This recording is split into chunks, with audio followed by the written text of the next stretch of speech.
boa nova. Falarei agora com vocês ao vivo, diretamente da LBS.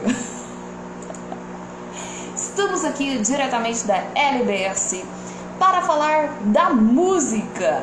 Qual é a música de hoje? A música de hoje é normal agora. De tudo quanto eu tenho para dizer, eu digo muito pouco com as palavras. Eu presto atenção em ti.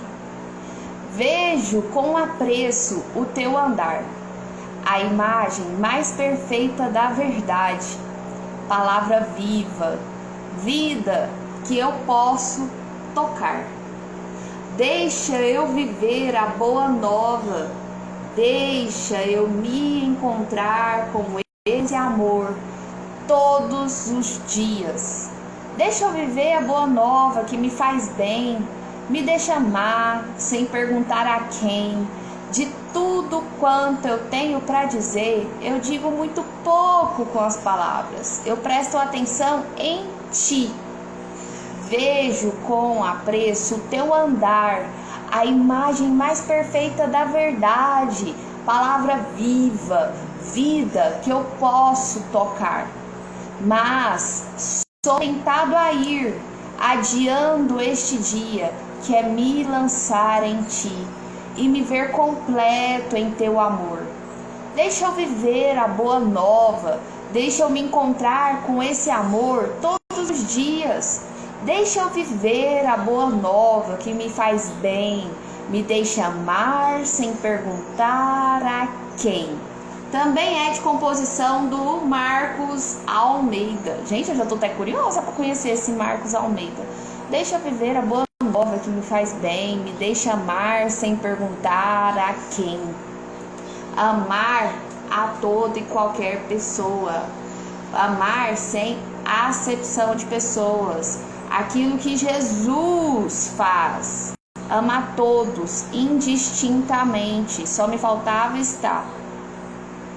Celular bugando. Oh, meu Deus, Thalio, que situação. Gente, é o celular da Thalio ou tá tudo ok aqui? Conosco? Porque tanto pode ser o celular como pode ser aqui, né? Então é bom saber. Bom dia, senhor Robertinho. Tudo bem com Vossa Senhoria? Bom, gente, então é essa a música aqui. Muito bonita a música. E depois, se você quiser fazer uma introspectiva da música, ela se chama Boa Nova, palavra antiga, e tem a ver com a Boa Nova que será revelada. E tem a ver com a Boa Nova que será revelada aqui hoje. Olhe que inicialmente eu pedi, enviem o avião. Então eu vou pedir novamente, enviem o avião. Em seguida, aperte no coração para que eu saiba que a atividade, a missão, a boa nova do dia já foi enviada. Bom, hoje nós estaremos dando que bom, né? Que tá normal. É melhor estar normal, né? É melhor.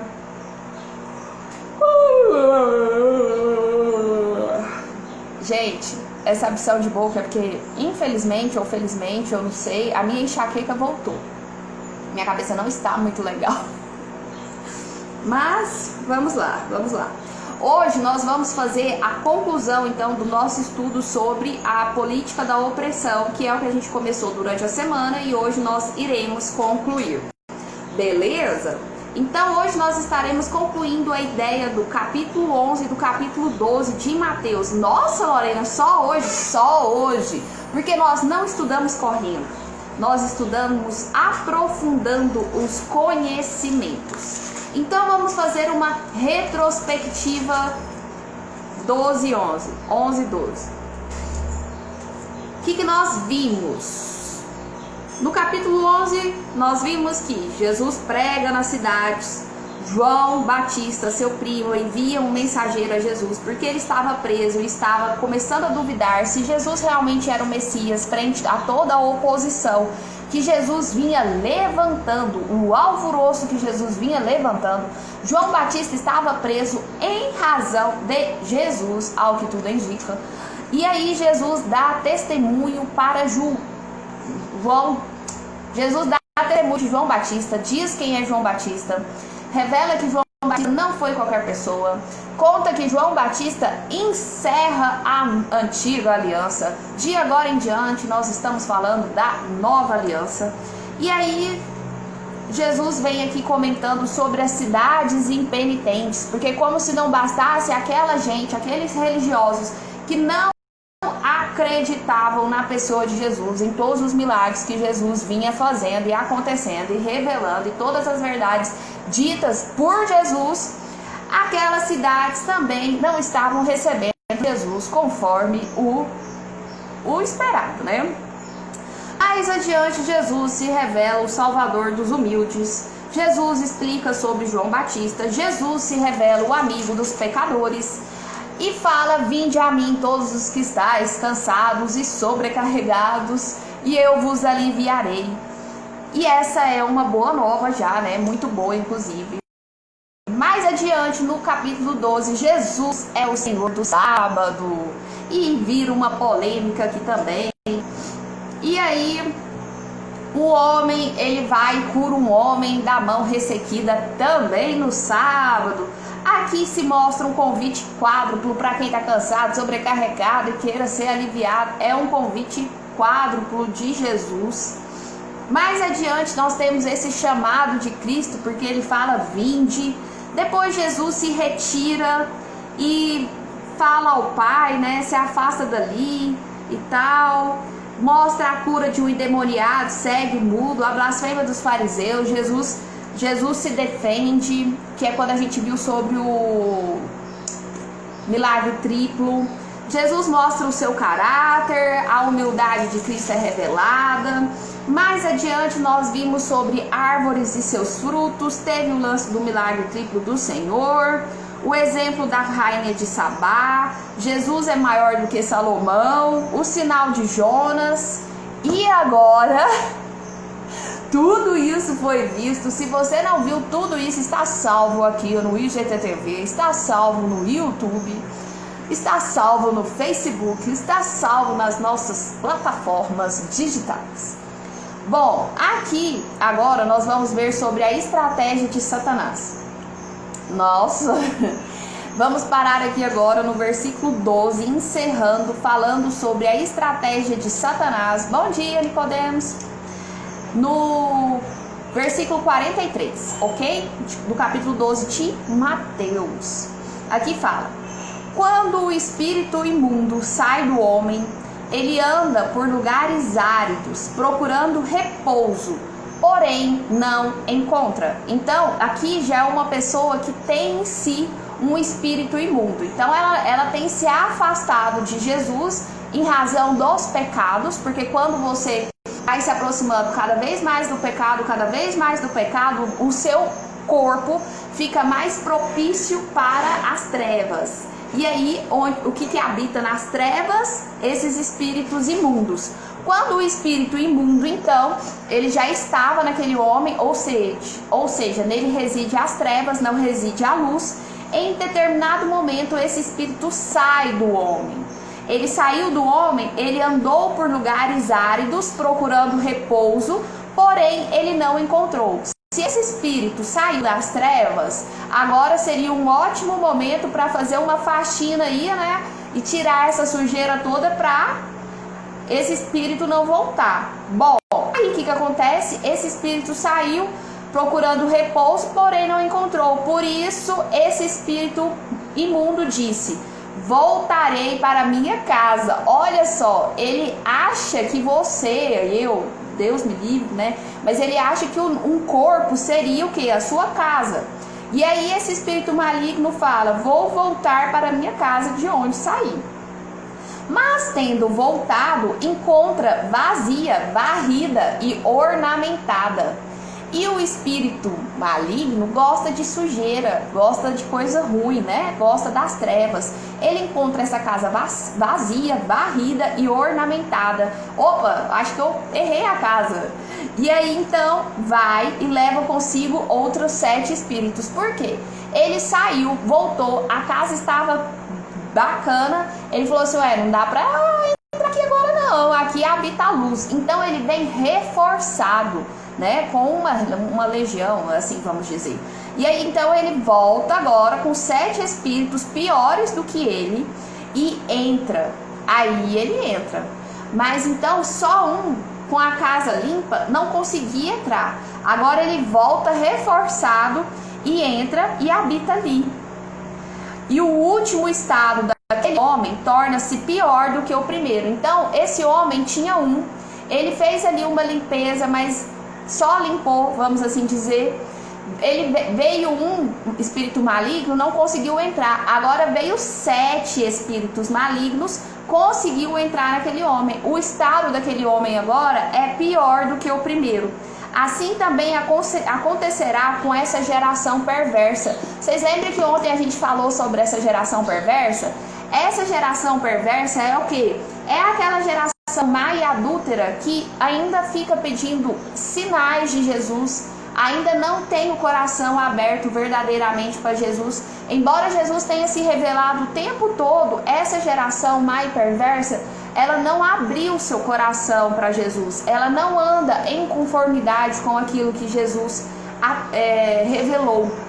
Então ela não faz uma aplicação prática daquilo que foi explicado por Jesus. Bom dia, Larissa. E aí, o que acontece? Bom dia, sogrinha. Em razão disso, olha para vocês entenderem, era uma pessoa que tinha em seu corpo um demônio, um espírito maligno. Por quê? Essa pessoa residia nas trevas.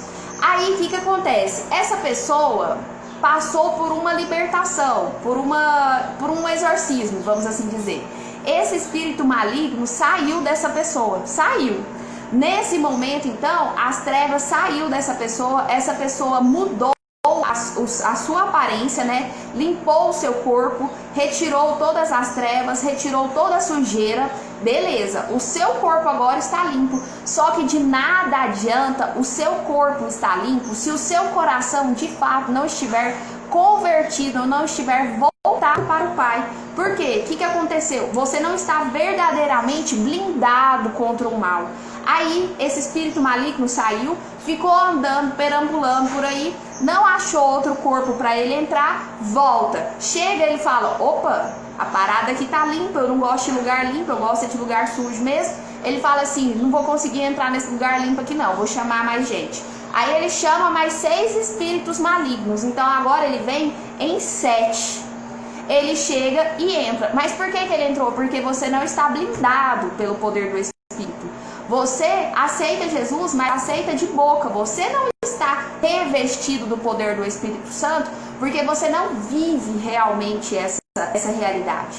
Então, gente, não é só falar, ai, eu agora aceitei Jesus. Porque esse espírito maligno, não é todo mundo, tá, gente, que passa por isso. Mas se você tinha um espírito maligno, ele saiu e você não está verdadeiramente blindado com o poder de Jesus, esse espírito ele volta e volta reforçado com 7. Então o seu estado primeiro ainda era melhor, agora ficou pior. Porque agora você não tem um espírito maligno residindo em você, você tem 7. Então é isso aqui que a Bíblia está revelando sobre a estratégia de Satanás. Se você dá bobeira, ele vem com uma patotinha reforçada e entra. Esse espírito maligno entra. Agora, gente, como esse é um tema que eu sei que muitas pessoas têm curiosidade. Bom dia, Márcio. E é algo um pouco mais aprofundado. Eu conversei com o digníssimo Leandro Oliveira, meu esposo, diga-se de passagem, muito bem casado. Ai, gente, é porque a gente tem que reforçar às vezes, né? Eu também, muito bem casada. E aí, o que acontece? Falei, amor, olha, isso é um tema que as pessoas têm dúvida. Bom dia, Michele. Que tal a gente falar sobre isso no domingo? E ele concordou. Então, no domingo, sobre isso, tá? Sobre essas estratégias. Por falar em demônio, vocês viram o que aconteceu, né? Por falar em demônio, a internet caiu. Que é isso? Gente, tá tudo ok aí agora? Voltou? Acho que nunca tinha acontecido. Ficou tipo 1 minuto, né? Ou mais, se brincar. Tá tudo bem aí? Voltamos, de boa. Eu coloquei no 3G, 4G, sei lá. Esses 3G, 4G que tem por aqui. Oh, mas é uma benção, tá, na internet. Bom dia, Lise, pólvora. Bom dia, meu povo, minha pólvora e minhas pólvora.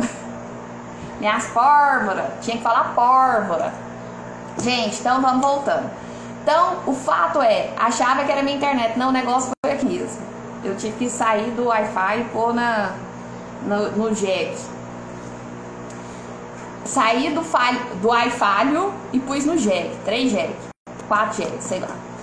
Gente, o fato é então que domingo, se vocês têm dúvidas sobre as estratégias de Satanás, sobre possessão, opressão, coisas do tipo encardidos e gêneros, dessas coisas da treva, malignas. Hoje tinha gente comentando, mas hoje é dia de sexta-feira 13, né? Nada a ver. Assim, se você fica dando poder para essas coisas, elas vêm, tá? É melhor você não dar nada de poder para essas coisas. E no domingo meu esposo vai estar explicando então sobre essas questões. Domingo às 10 horas da manhã eu vou fazer um folder, ajudem a divulgar e tudo mais. E vamos continuar falando agora sobre a família de Jesus. Bom dia, Girlene.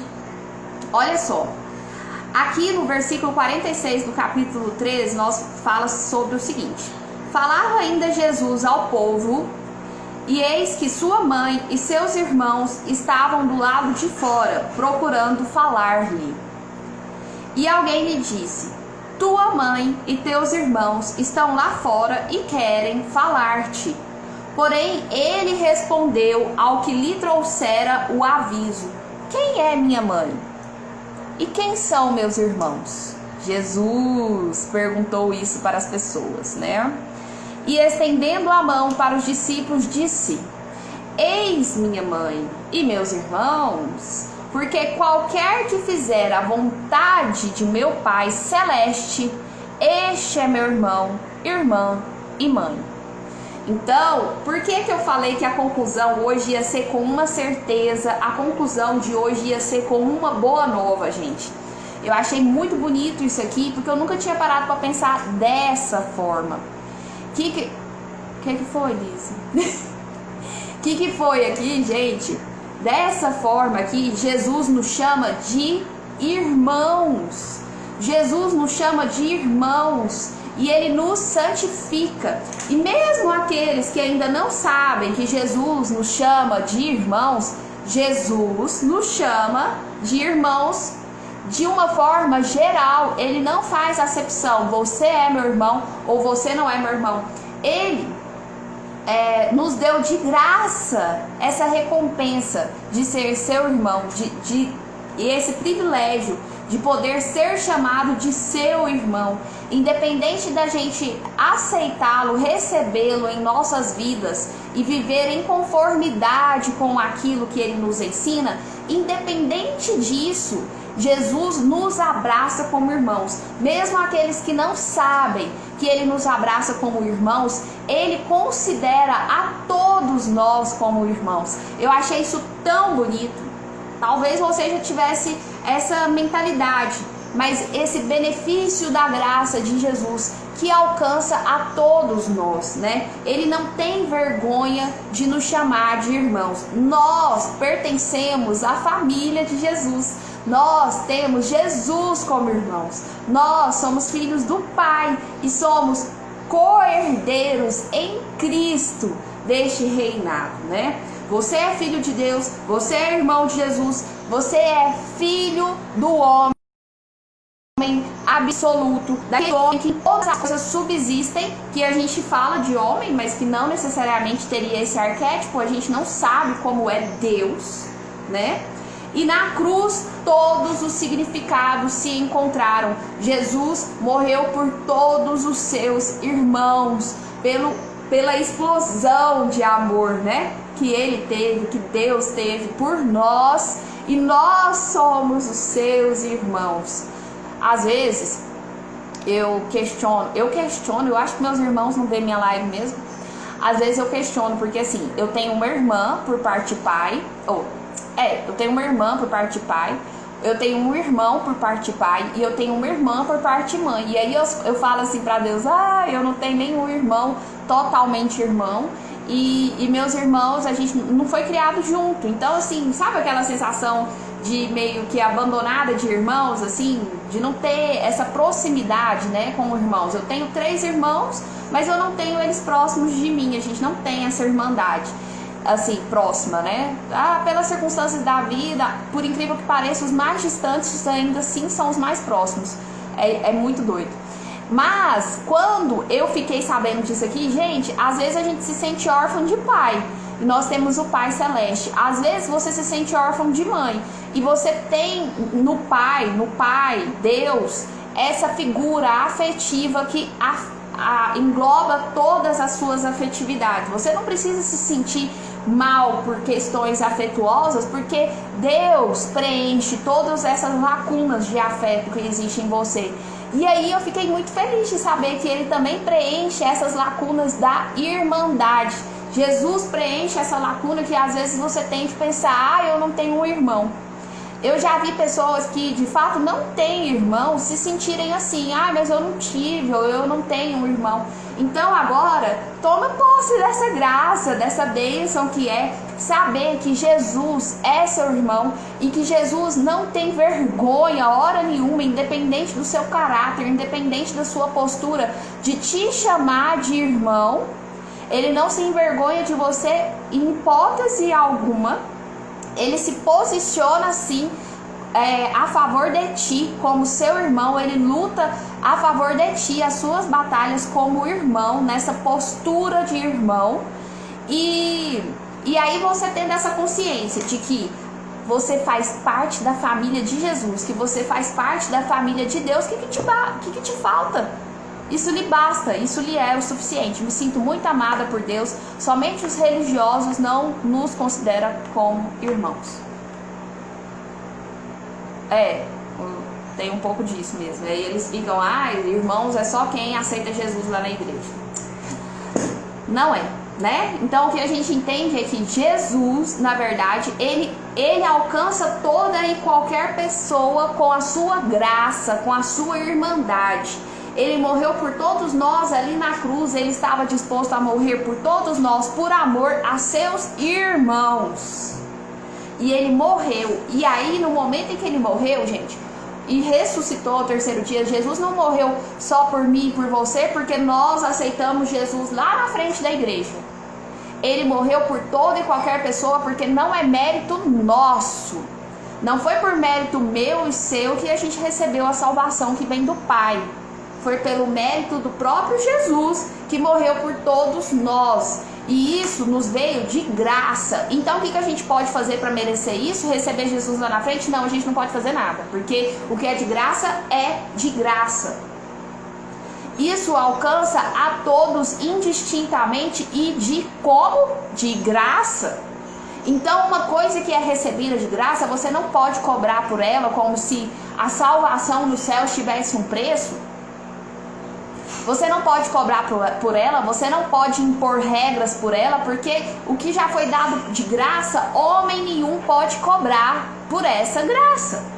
Mas infelizmente nós vimos aqui no estudo dessa semana, inclusive, que existem pessoas que tomam posse do reino de Deus e querem, de fato, impor à força o reino de Deus. O reino de Deus, ele já foi implementado na sua graça aqui na terra.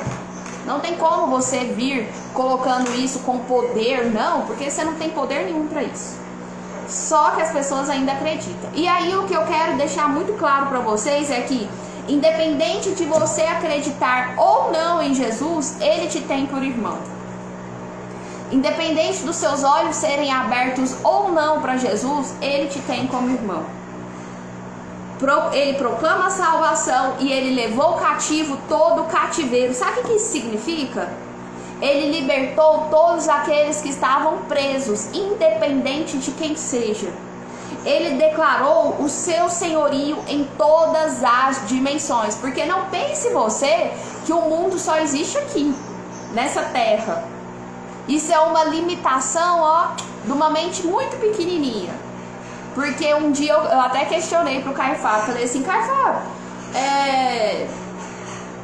Deus criou, tipo, os outros planetas e não tem vida. Tipo, eu fico intrigada com isso. Ele falou que a gente não sabe.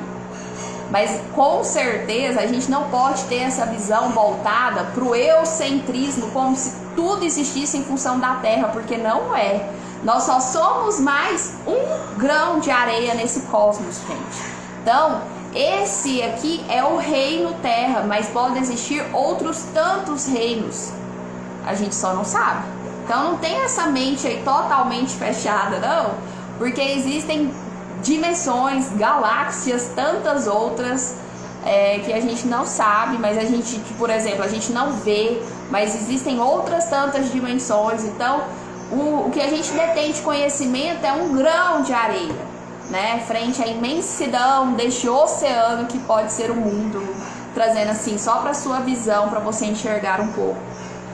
Tá, e Jesus então nos chama de irmão para todas essas criaturas. Jesus nos chama de irmão para todas essas criaturas que talvez, provavelmente, não sejam só humanos como nós, tá? Jesus então se posiciona em relação a mim e a você como irmão. Aos meus irmãos declarei o teu nome, e aos meus irmãos, Jesus diz que aos seus irmãos ele veio, como ele veio aqui na terra e declarou o nome do Pai e morreu por nós, né? Para que todos nós soubéssemos quem nós somos em Deus. E aí, Jesus vindo, hoje nós temos clareza de quem nós somos em Deus e de quem nós somos em Jesus. Então nós somos filhos, você não pode esquecer de quem você é, que você é filho e que você é irmão de Jesus. Não esqueça que a sua família, se você não teve família aqui na terra, você tem uma família que preenche muito mais os seus vazios do que essa família aqui da terra. Você tem Deus como pai, isso engloba tudo, tá? Não necessariamente só pai, como mãe. Deus, igual no meu caso, gente, eu tive pai, mãe e avó que cuidou de mim. Então eu vejo Deus até como avó. E seja em paz, você vê Deus como você quiser. E Jesus como irmão, tá? Saiba que você tem, então, Jesus como seu irmão. E aí vamos então para as perguntas com o professor Luiz Saião. Nós encerramos aqui. Deixa eu falar aqui para vocês. As certezas do cristão. Olha as certezas que você tem como família de Deus, como família de Jesus. Os filhos de Deus são pessoas com grandes convicções. Você tem grandes certezas ao saber que você é filho do Pai, ao saber que você é irmão de Jesus. Só que detalhe, você tem essas convicções porque você sabe, mas quem sabe também tem essas certezas impregnadas no seu ser. Ela só não tomou posse de tudo isso, tá? E vocês então está seguro de de quão grande é o amor de Deus, da expiação dos seus pecados, que Jesus levou os seus pecados na cruz, do pleno descanso que você tem em Jesus, né? Vinde a mim todos os que estáis cansados e sobrecarregados. Você tem consciência do cuidado do Pai que cuida de você, do pertencer à família de Deus, da ajuda do Espírito Santo em todas as suas necessidades e do seu lugar no lar eterno, que não é algo que se paga, que é algo que Jesus já nos deu de graça. Bom dia, Keila. Bom dia, Ana. Vamos chegando aí, meninas. Bom, e agora vamos para as perguntas, ok? Ai, quase Bolsonaro você, né? Deixa eu tomar uma água.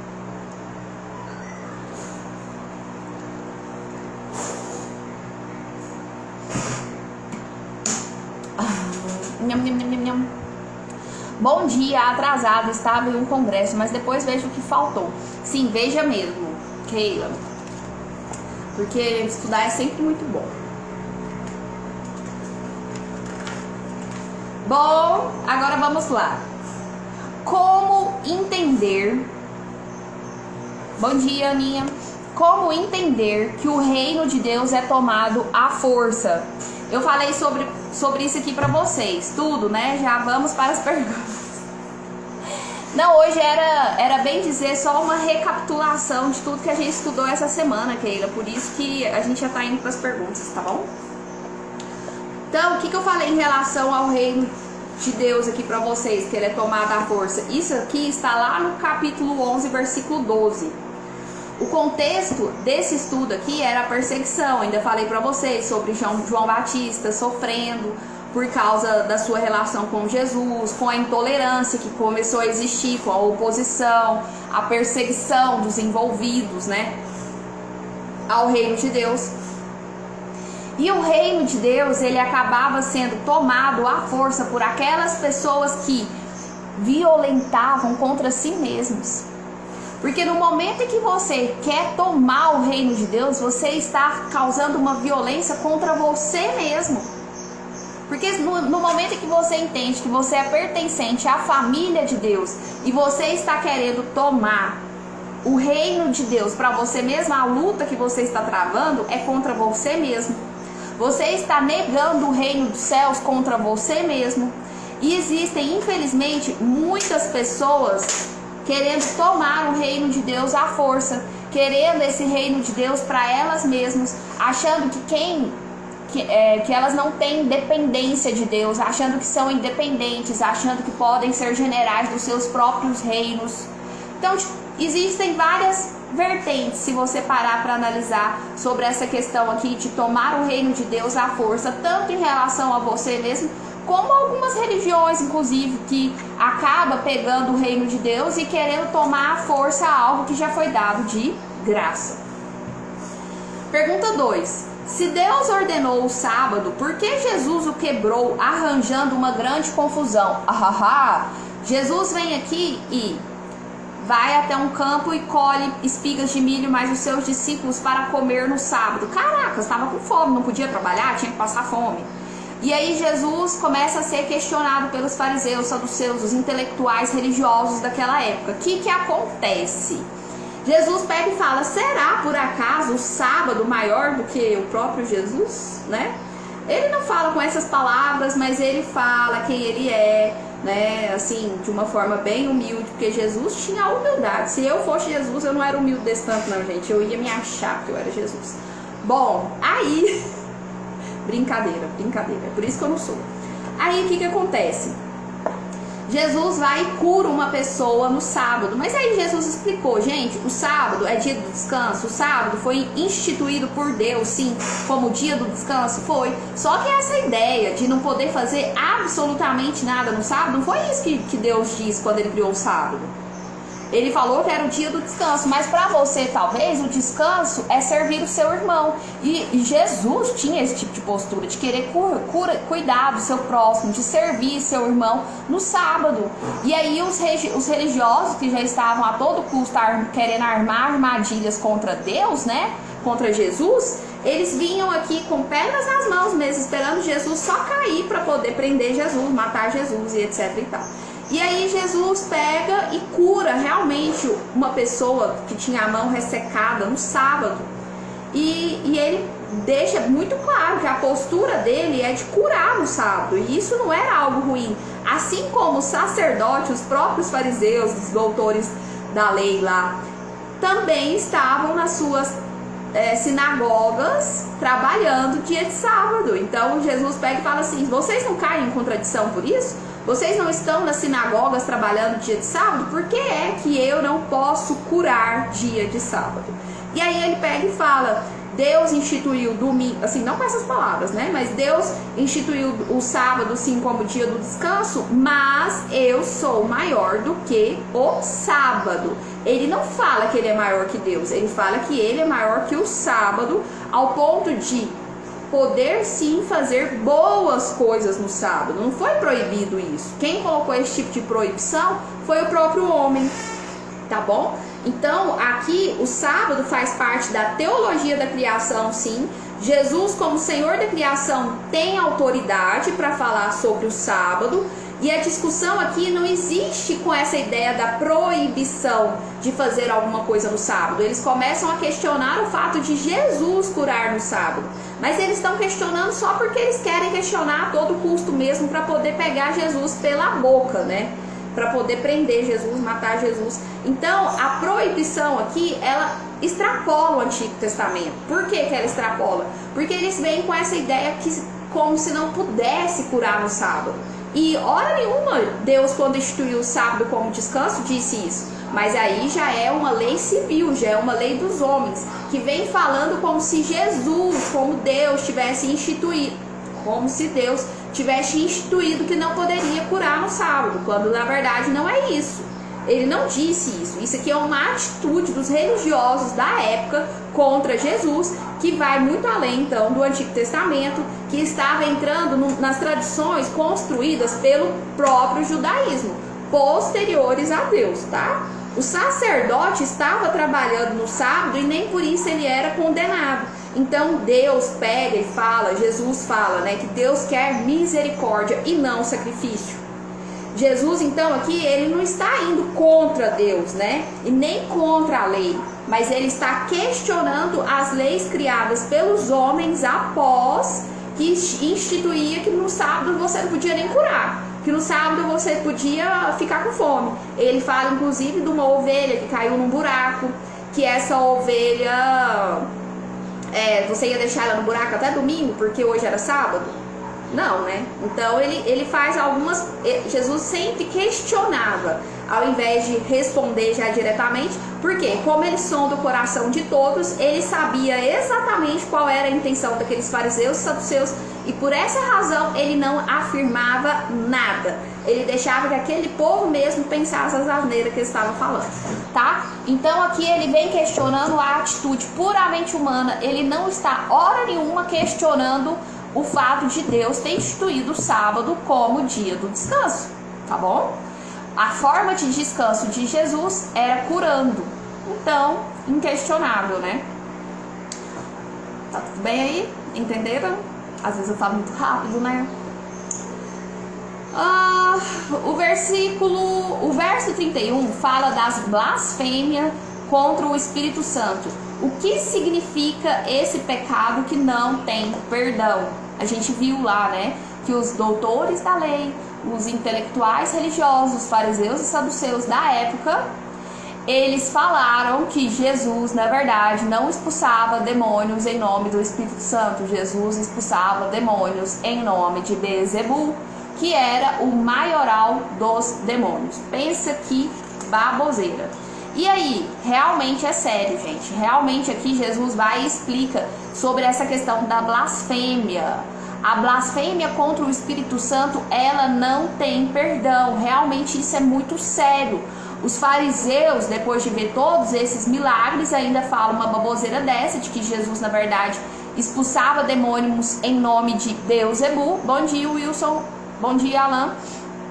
E essa blasfêmia contra o Espírito Santo, ela é uma rejeição da obra inquestionável do Espírito Santo. Então, essa resistência, gente, provoca o endurecimento do seu coração. Você fica cada vez mais distante de Deus, né? Com esse endurecimento de coração. E faz a pessoa não ter mais perdão e nem salvação. Aqui eu disse que todas as pessoas serão perdoadas e salvas, mas o único perdão, a única coisa que não tem perdão, não tem salvação, gente, na Bíblia, é a blasfêmia contra o Espírito Santo. Então, aqui essa pessoa não tem mais perdão, não tem mais salvação. Bom dia, Adriana. Então, não é, por exemplo, você lançar uma palavra contra o Espírito Santo. Não é um pensar simplesmente, tá? Porque às vezes você fala assim, nossa, falei algo contra o Espírito Santo, isso foi uma blasfêmia. Não é isso, porque às vezes as pessoas falam assim, nossa, isso que você disse é uma blasfêmia. Não é esse simplesmente falar, não é uma palavra dita, não é um pensar simplesmente assim que às vezes sai sem culpa. É a convicção do seu coração de que você não acredita nisso. Quando você se coloca contra o acreditar no Espírito Santo, quando você fala de uma coisa que você tem convicção no seu coração contra o Espírito Santo, isso é pecado. Não é só uma palavra lançada ao vento, é uma palavra lançada com convicção de coração. Isso é pecado e não tem salvação. O próprio Jesus Cristo nos falou, tá? Então a gente tem que tomar cuidado com essas blasfêmias dirigidas contra o Espírito Santo. Pergunta 4. Conforme o texto de capítulo 12, versículos 43 a 45, é possível uma pessoa liberta ter uma recaída espiritual, ficando assim à mercê dos demônios, do diabo? Veja só, isso aqui até foi uma pergunta de uma amiga nossa, né? Que falou assim, depois que você aceita Jesus, recebe o Espírito Santo no batismo, é possível que você tenha, né, ainda uma recaída espiritual, fique à mercê dos demônios? É possível. É possível. É possível sim, porque uma cura, uma libertação não significa garantia de salvação. Por mais que você fale, eu recebo, você seja batizado, isso não é garantia da salvação. A pessoa que recebeu uma bênção de Deus, porque olha, pode acontecer essa questão da blasfêmia, né, de você ter a blasfêmia contra o Espírito Santo, isso é um pecado que a gente não tem mais como recorrer, né? Você precisa, depois de passar por esse processo de limpeza, de purificação, você precisa de ocupar a casa rapidamente. Você precisa ocupar essa casa rapidamente. Você precisa se blindar do Espírito Santo. Tem muita gente que fala, aceitei Jesus, tô com a vida agora, batizei, mas continua vivendo na perdição, perdição, eu falo assim, gente, sem seguir os caminhos de Jesus, né? Sem andar em conformidade com Jesus. Como eu venho falando aqui pra vocês, é muito fácil falar que aceita Jesus da boca pra fora e não andar conforme Jesus. A gente só vai saber se a pessoa realmente segue a Jesus através dos frutos que ela dá no Espírito Santo. Então tem muita gente que se envolve, por exemplo, com entidades que não fazem parte do reino de Deus. Até a gente viu uma amiga nossa aqui que falou que fazia parte do candomblé. Então essas pessoas precisam analisar com seriedade isso. Porque se você deu abertura uma vez para coisa ruim entrar, depois, por mais que você venha a passar por esse processo de limpeza, por esse processo de libertação, você ainda corre o risco de cair lá na cilada do demônio, que ele saiu como um demônio, aí ele volta como 7. Tem que tomar cuidado. Então, Jesus aqui, ele estava fazendo vários milagres, ele estava libertando os oprimidos, libertando essas pessoas possessas, e ele diz claramente que agora é hora de preencher um espaço vazio definitivamente, blindando esse espaço vazio, porque aí assim você será abençoado no reino de Deus.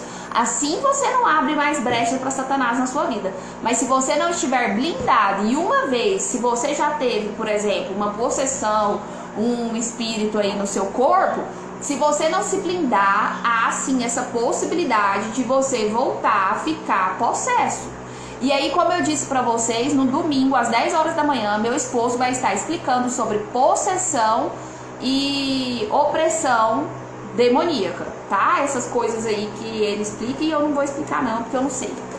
Eu não tenho muita clareza dessas coisas. E aí, nossa conclusão de hoje. No anúncio da salvação, não se preocupe com a oposição. Isso faz parte da própria missão. Isso fez parte da missão de Jesus. Ele foi o tempo inteiro, ele passou o tempo inteiro por essas dificuldades da oposição. Como eu disse para vocês antes, que partido que você está, no partido de Jesus ou no partido dos religiosos, você passará o tempo inteiro por essa oposição. Jesus passou por essa oposição, de ser Jesus, pregando, cumprindo o evangelho, né, aqui, cumprindo as palavras, fazendo milagres, curas, grandes prodígios, e as pessoas ainda assim questionando os seus atos, não só os religiosos, como também as pessoas daquelas cidades que estavam vendo tudo isso, que testemunhavam tudo isso e ainda não acreditavam, mantinham os seus corações endurecidos. Ainda falava a asneira de que ele estava expulsando os demônios em nome do próprio demônio. Como pode um reino se virar contra seu próprio reino? Jesus questiona isso também. Então aqui Jesus traz o reino de Deus dos céus, né? Na linguagem de Mateus aqui ele trouxe toda uma oposição crescente que se manifestou principalmente por parte dos religiosos e também por parte daqueles que viam todos esses milagres acontecer, todos esses sinais acontecer e ainda assim não acreditavam em Jesus. Bom dia, Rafael! Estamos aqui, deixando o rio fluir. E aí, quais eram os sinais que Jesus mostrava? Mostrava seus milagres, mostrava seus prodígios, seus grandes feitos, e a gente precisa de estar com o coração aberto. A gente está vendo toda essa história, a gente sabe que tudo isso aconteceu, que tudo isso é verdade, e às vezes você fala assim, mas será? E então, se você ainda está nesse será? Sabe o que acontece? O seu coração está posicionado para o PR, não para o PJ. Então, se posicione, porque a gente não pode ser morno. Ou você é frio, ou você é quente, de preferência que você seja quente, em nome de Jesus. Vocês viram lá que eu coloquei hoje, para começar a live, a chamada da live hoje foram os fósforos? Não sei se vocês viram, foram uns fósforos assim, vai pegando fogo, de repente uma pessoa sai e aí atrapalha todo aquele fogo. Você precisa de estar do lado quente. Você precisa fazer parte dessa chamazinha que vai fazer explodir. Por isso que eu falo que vocês são pólvoras. Meu povo, minha pólvora, minhas pólvoras. Sejam pólvoras no reino. Para deixar assim esse fogo alastrar, essa luz alastrar. Faça parte dessa corrente de fósforos ali, ó. Que tá deixando a luz vir. O fogo pegar, transmitir calor, transmitir luz para outras pessoas, tá? A gente precisa irradiar essa luz, irradiar esse calor, causar transmitir o fogo da sua chama para a próxima. Não é sair, não é ser a oposição, porque essa oposição política existia na época de Jesus e vai continuar existindo na nossa época também. O fato de você se posicionar a favor de Cristo e viver uma vida a favor de Cristo vai fazer muitas pessoas falar, não, deixa lá, ó, muito... E nós não somos religiosos, nós somos seguidores de Cristo, nós somos seguidores do Evangelho. Tem gente que fala assim, você é evangélica? Não, eu sou dos evangelhos.